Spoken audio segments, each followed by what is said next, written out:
नमस्कार।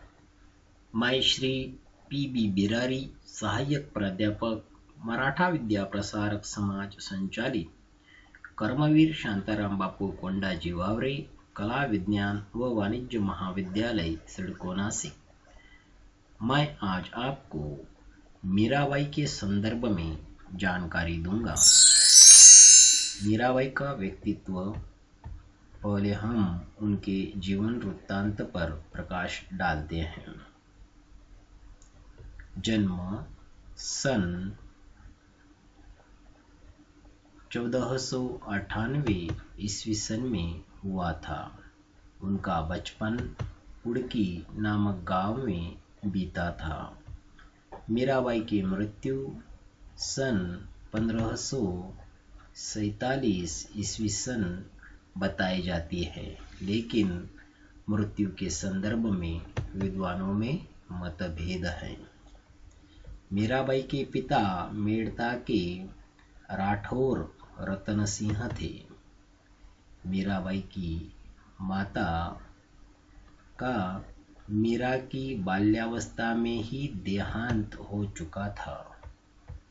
मीराबाई की जन्मभूमि मेड़ता की रही है। मीराबाई के गुरु रविदास अर्थात संत कवि रैदास रहे हैं। मीराबाई का कुल राठौड़ घराने से संबंधित रहा है। मीराबाई का विवाह सन 1516 ईस्वी सन में उदयपुर के महाराणा सांगा के पुत्र भोजराज के साथ हुआ था। मीराबाई का काल अकबर, तानसेन, तुलसीदास के समकालीन कालखंड रहा है। मीराबाई का व्यक्तित्व विविध आयामों में दिखाई देता है, जैसे कि वे कृष्ण भक्त कवियों में विशिष्ट स्थान पाती है। हिंदी तथा गुजराती की प्रसिद्ध कवयित्री के रूप में वे सुविख्यात है। राजकुमारी, सौंदर्यवती, गायिका, भक्तिन, सगुनोपासिका, राजस्थान की कवयित्री के रूप में वह दिखाई देती हैं। तो इस प्रकार उनका व्यक्तित्व बताया जा सकता है। मीराबाई का कृतित्व। मीराबाई ने जो रचनाएं लिखी है वह इस प्रकार से प्रस्तुत हैं, जैसे नरसिंह जी रो माहेरो, गीत गोविंद की टीका, राग गोविंद, सोरठ के पद, मीराबाई का मलार, राग विहाग, उत्कर पद, पदावली आदि।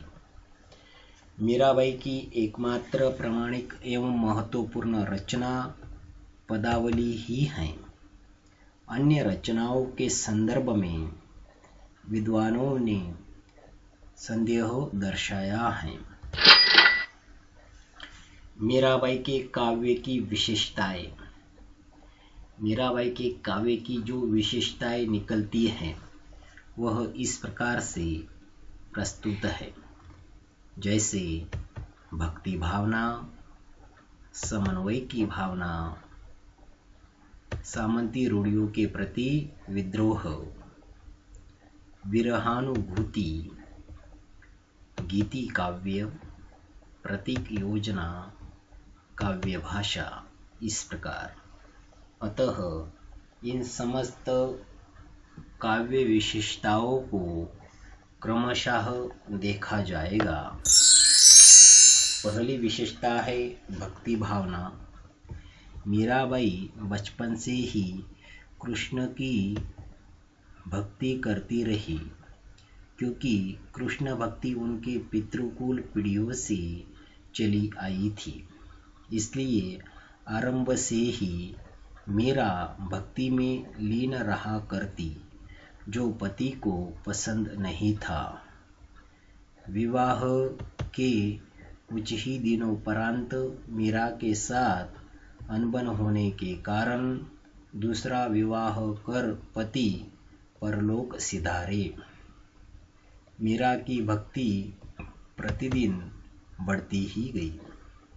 वे भक्तों और संतों के बीच एवं मूर्ति के सम्मुख आनंद में मग्न होकर पैरों में घुंघरू बांधकर नाचती और गाती रहीं। उनको इस प्रकार के भक्ति मार्ग से हटाने के लिए उनके ससुराल के लोगों ने तरह तरह की यातनाएं दी। उसे कई बार विष दिया गया, तदनंतर सांप का पिटारा भेजा गया, पर भगवत कृपा से कोई असर नहीं हुआ। एक पद में मीरा कहती हैं कि राणा के विष ने मुझे और भी शुद्ध कर दिया, ठीक वैसे ही जैसे सोना आग में जलकर और भी शुद्ध हो जाता है। वे कहती हैं, राणा जी थे जहर दियो मैं जानी, जैसे कंचन रहत अग्नि में निकसत बारावानी। मीरा को दिया गया जहर भी अमृत बन गया। राजघराने के बंधनों को तोड़ मीराबाई साधु सत्संग करती रही। अतः मीराबाई ने कृष्ण की भक्ति माधुर्य भाव से की है। समन्वय की भावना। मीराबाई ने कृष्ण प्रेम, कृष्ण सौंदर्य, कृष्ण लीला आदि विषयों को अपने पदों में प्रधानता देकर मधुर रस और मधुर भक्ति की मनोरम व्यंजना की है। वे अपने गिरिधर गोपाल के प्रति पूरी तरह से एकनिष्ठ होकर, जिसके सर पर मोर का मुकुट है, मात्र उसे ही अपना पति स्वीकार करती है। जैसे मेरे तो गिरिधर गोपाल दूसरो न कोई, जाके सिर मोर मुकुट मेरे पति सोई। अतः वे राम और कृष्ण में भेद नहीं मानती। राम रूपी रत्न को पाकर वे जैसे सब कुछ पा जाती हैं। वे वह कहती हैं कि पायो जी मैं तो राम रतन धन पायो, वस्तु अमलोक दी म्हारे सतगुरु, कृपा करी अपनायो। जन्म जन्म की पूंजी पाई जग में सभी खोवायो। उक्त पद में सगुण भक्ति की दो काव्यधारा जैसे राम भक्ति शाखा और कृष्ण भक्ति शाखा के बीच समन्वय की अभिव्यक्ति दिखाई देती है।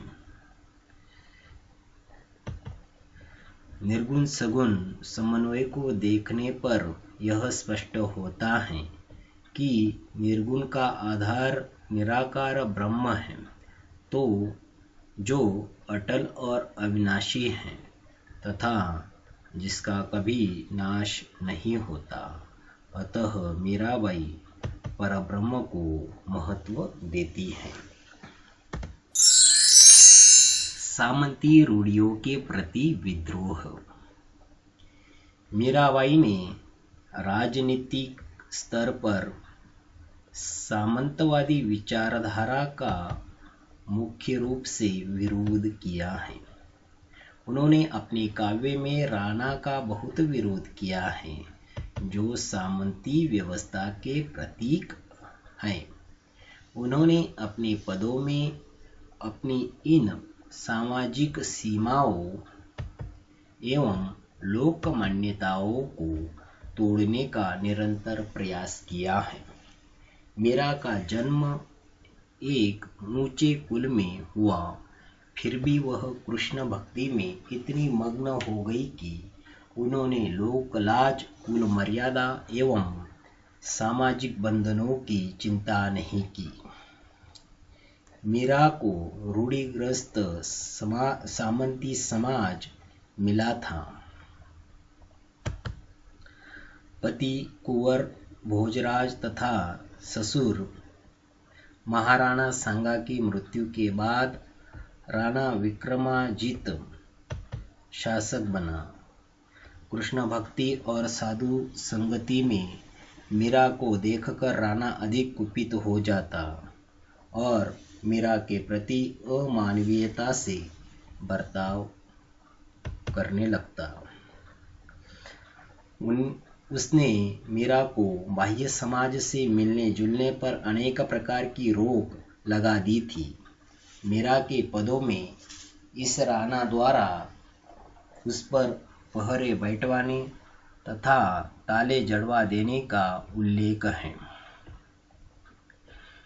मीरा के पदों में सास ननद द्वारा प्रताड़ित होने के संदर्भ भी पाए जाते हैं।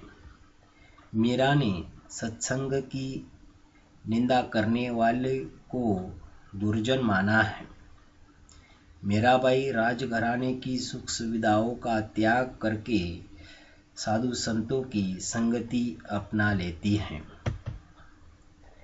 एक पद में मीरा अधिक दृढ़ हुई और उन्होंने राणा को चेतावनी दी, जैसे राणा जी माने या बदनामी लगे मीठी, कोई निंदो कोई बिंदो, मैं चलूंगी चाल अफूटी। अगली विशेषता है विरहानुभूति। मीरा का प्रेम इंद्रियों से परे है। भागवत धर्म में भक्तों का जो रूप प्रकट होता है, मीरा उसी रूप में विरह व्यथा को सहन करती हुई दिखाई देती है। कहीं वे कृष्ण प्रेम में चातकी, कहीं विरह कोकिला, कहीं होली खेलने को व्याकुल गोपी, तो कहीं प्रेमोन्माद में नृत्य करती प्रेयसी हैं। मीरा अपनी विरह व्यथा व्यक्त करते हुए कहती हैं, जैसे हेरी माँ दर्दे दीवानी, म्हारा दर्द न जानिया कोई, घायल री गत घायल जानिया, हिवड़ी अगन संजोए, जौहर की गत जौहरी जानिए, क्या जानिया जिन खोए, दर्द की मारिया दर दर डोलिया, वैद मिला नहीं कोई।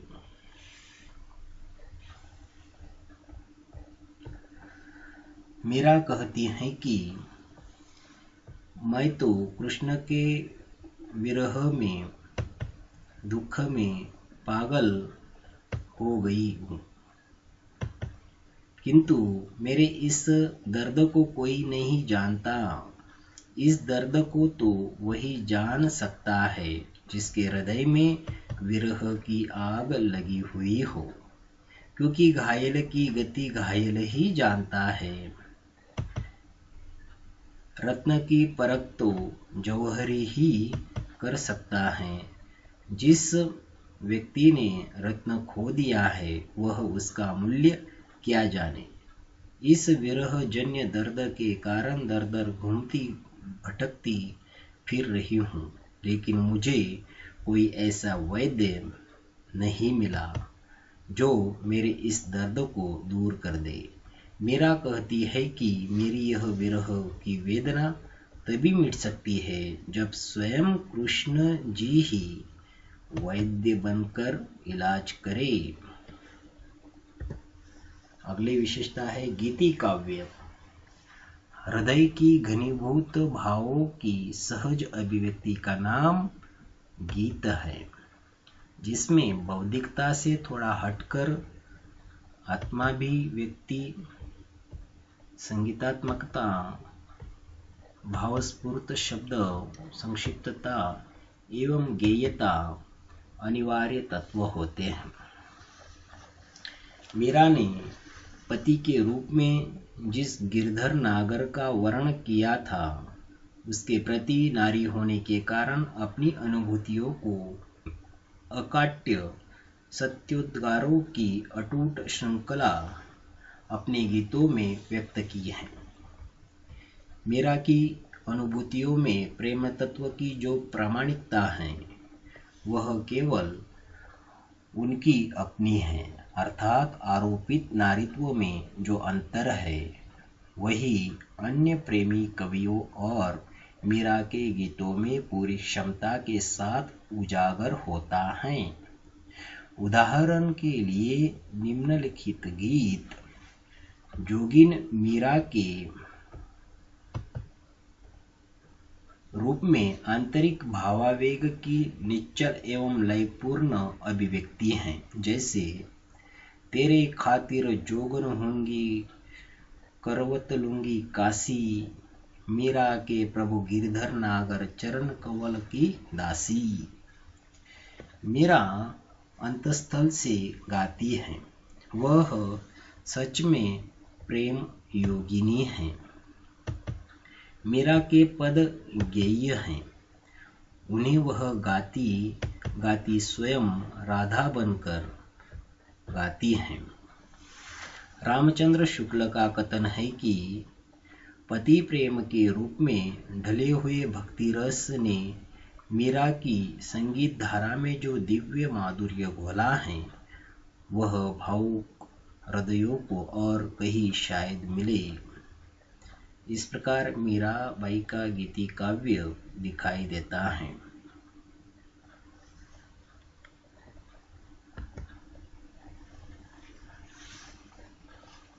प्रतीक योजना।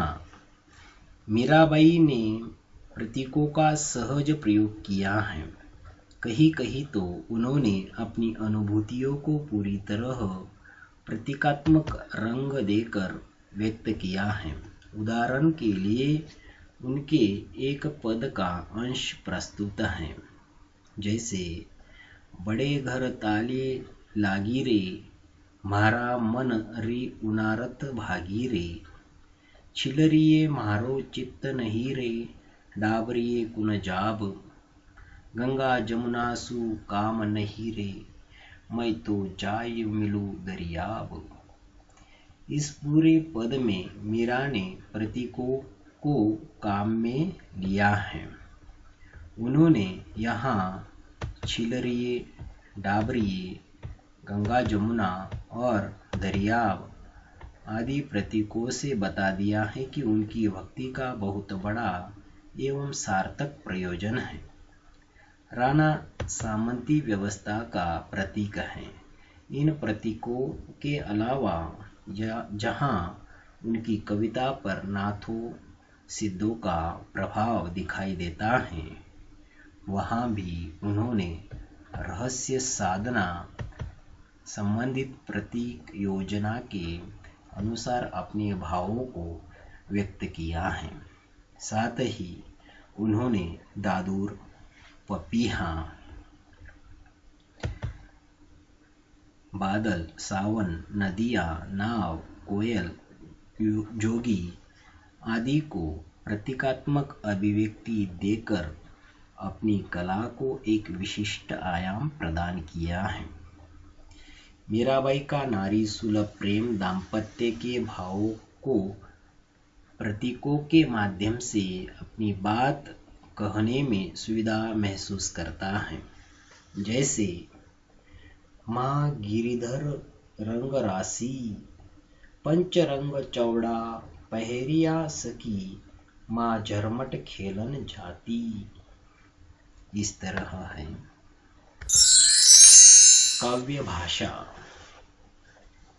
इस विशेषता में हम देखेंगे मीराबाई के काव्य की भाषा प्रमुख रूप से राजस्थानी भाषा की मारवाड़ी बोली है, जो मेड़ता के आसपास बोली जाती थी। मीरा की इस भाषा में ब्रज, गुजराती, पंजाबी, खड़ी बोली के शब्द मिलते हैं। मीरा की यह भाषा साहित्यिक भाषा नहीं बल्कि बोलचाल की साधारण भाषा थी। उनकी भाषा के शब्द, उपमाएं, मुहावरे, लोकोक्तियां और भाव जनसाधारण के ही थे। माधुर्य भाव के कारण उनकी यह भाषा ब्रज की तरह मधुर एवं कोमल हो गई है। उन्होंने कभी कवित्व शक्ति का अथवा छंद शास्त्र के निर्वाह का पालन नहीं किया है।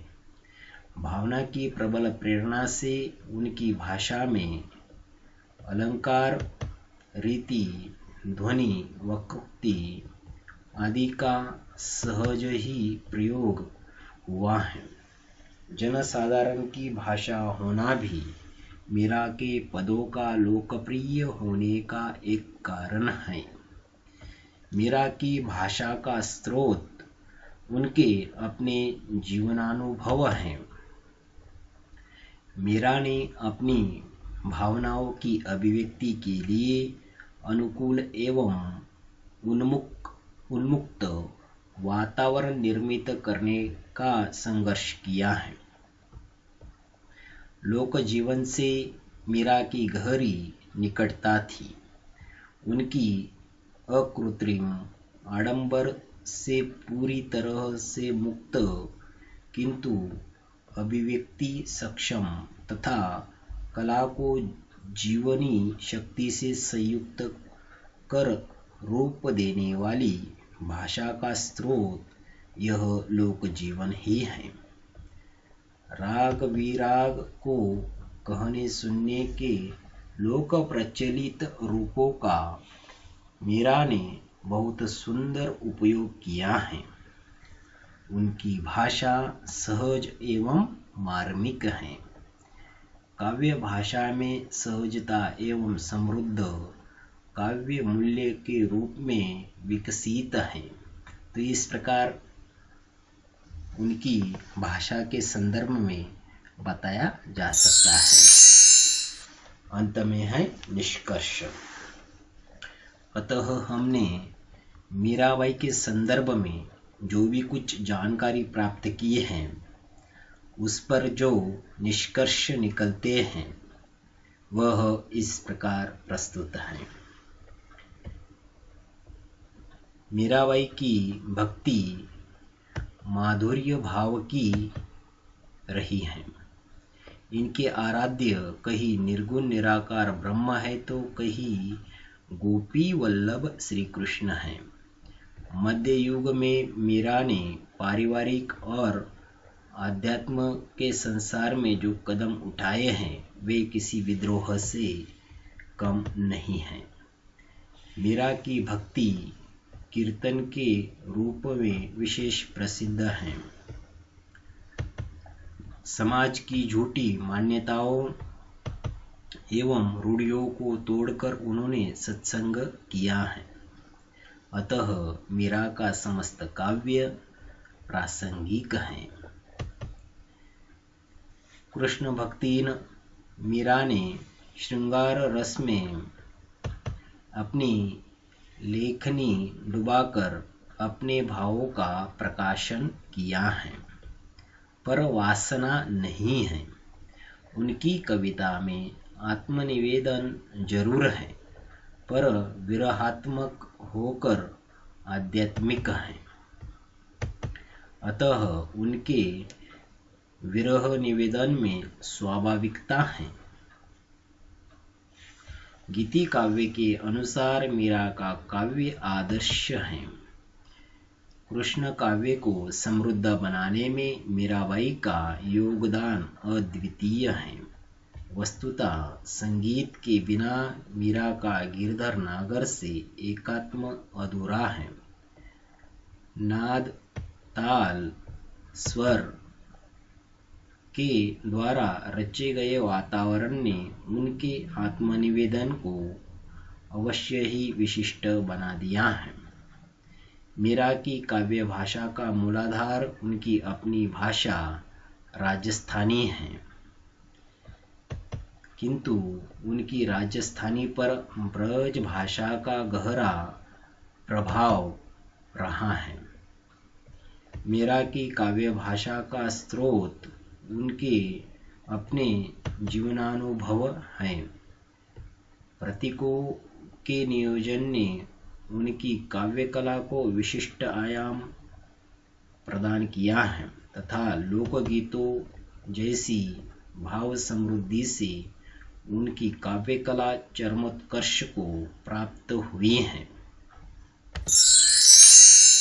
संदर्भ ग्रंथ। अतः मीराबाई के संदर्भ में जानकारी हमें जिन संदर्भ ग्रंथों का आधार ग्रहण करके प्राप्त हुई है, उन संदर्भ ग्रंथों का नामोल्लेख यहाँ प्रस्तुत है।